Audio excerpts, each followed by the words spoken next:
Hello everyone. First I want to thank all the subscribers and everybody that watched these videos. It feels really good to know that people watching my videos. I started to make these videos just to try to help someone, to maybe to teach someone something that I tried to learn when I started. And that's so good about the internet, that we can Google and find all different things about different information, and just wanted to try to help someone for what it's worth. And I'm very happy to see that people watch and hopefully enjoy.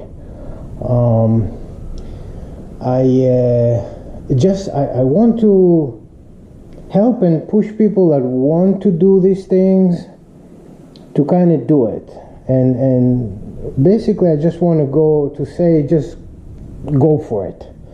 Like, this is the first knife I ever made, and it's from a spring steel from a truck. I went to the junkyard, I got these few springs like that, and I always wanted to make like a big Bowie knife, very big spine, and try to, in this case, taper it from thick to thin in here and leave some rough to it. But basically, if you want to do something, just go for it. It will be hard, I'm sure. It's very hard and you'll make mistakes. Perseverance. Don't give up. You will have problem. You will maybe work 10 hours and ruin your work and have to start again, but that's okay. You will do it again and you learn from the mistakes. This is a second knife I made. I wanted to do the same thing. It's about 12" and 1/8. It's really big. It's a 3/8, a little over 3/8 spine over here. I wanted to keep the spine the same thickness and leave a lot of the forging,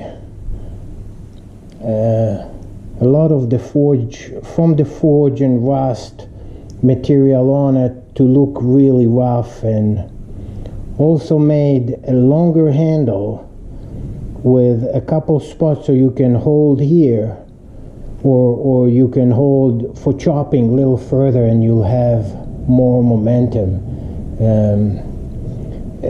This is from spring steel also, and took this part and forged the guard from just a mild steel, a piece of little block I chopped.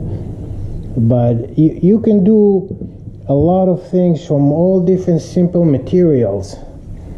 Like this knife came from here.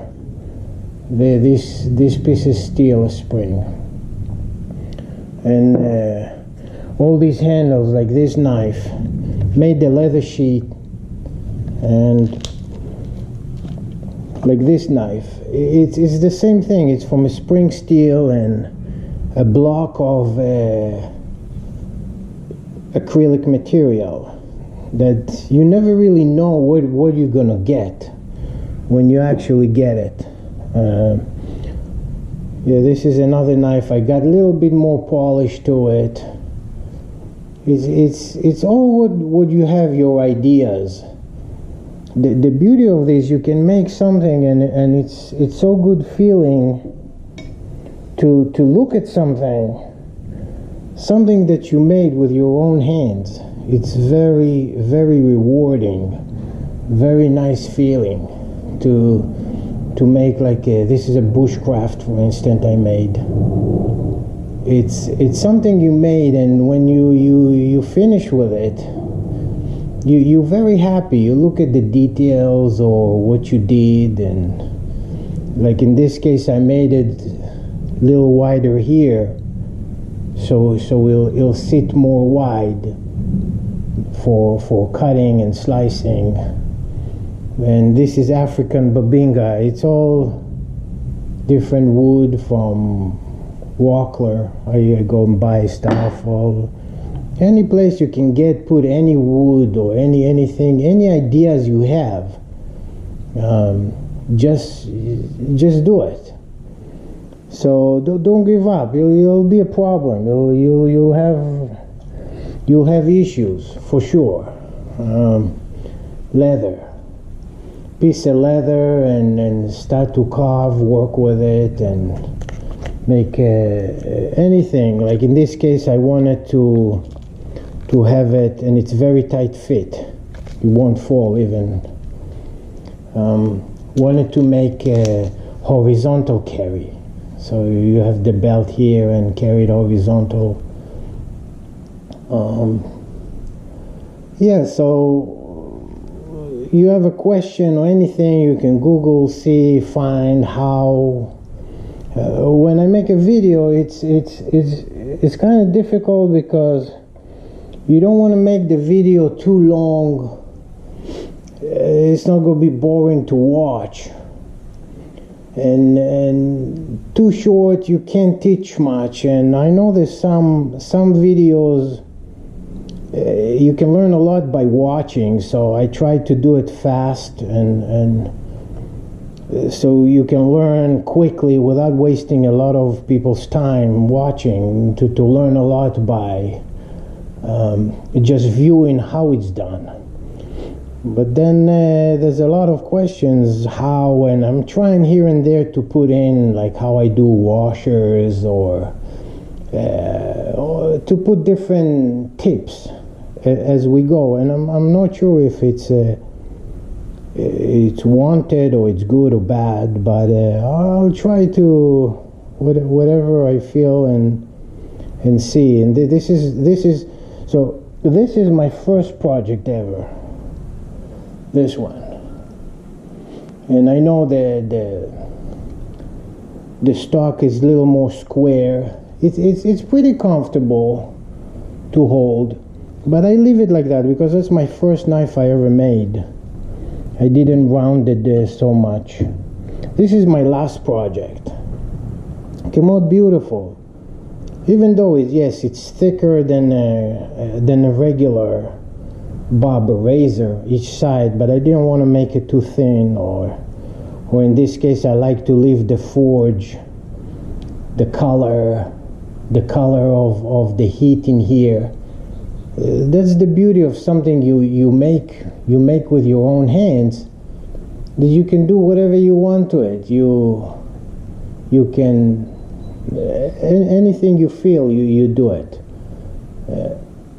And that's the beauty, and it's a lot of rewarding when you have something that you did. So advice, go for it, do it. Yes, you need some tools. You can do a lot of things with simple tools, just like a hammer, a hacksaw, and a file. It'll take longer, yes. But you can do anything. The thing is that I needed the most, it's the forge. So I started by building the forge, because you couldn't really heat up the steel without the forge, and I tried different ways to heat up the forge, to heat up the steel, and then it didn't work. So forge, I think it's a good thing to have. And again, when working with all these tools, you gotta be safe. Safety, it's number one. Eye protection, and never to weld next to the propane.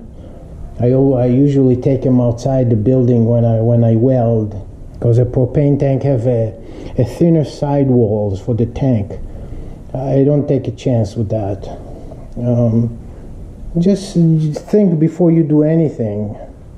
And almost every knife I make, a lot of knives, like I try to have rough. I wanted an old looking knife, so I kind of wanted these hammer marks, black, to look old and rough, like almost like a Viking knife or sword, kind of rough style. So left it like that. Different knives do different things, and almost every knife I make, there's some kind of a little nick or a little not perfect, but it's okay for me. If I want to do it more perfect, like in this case here, a spot I didn't want to dig in more, here a spot from a hammer, or a scratch that was inside the old spring, and I didn't want to make it thinner, because it's a thin as it is. It's not really thin, but I didn't want to go any thinner to cook or chop or bones or anything. So it was okay for me. But that's the beauty when you make it yourself. You can do whatever you feel like or want. And here, made a knife, make your sheath to go with it, and it's a perfect fit. Just almost everything I do, I start on the paper, design it on the paper, and from the paper start to go to the real things. So some of the projects are more important, like this razor. I had to start on the paper just to make sure the geometry would close and will cover the blade. So I had to do the tryout on the paper. It was a must. I couldn't just do it without any design. But some of these knives like this you can do even without. I sketched what I wanted, so I will have it, but you can do without. Yeah. Is leather. Yeah, I have a machine.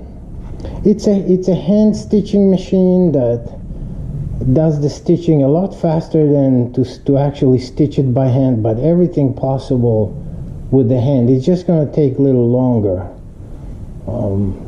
to do. But that's how you start. Yeah, and that's about it. Again, thank you for watching, for everyone, and take care.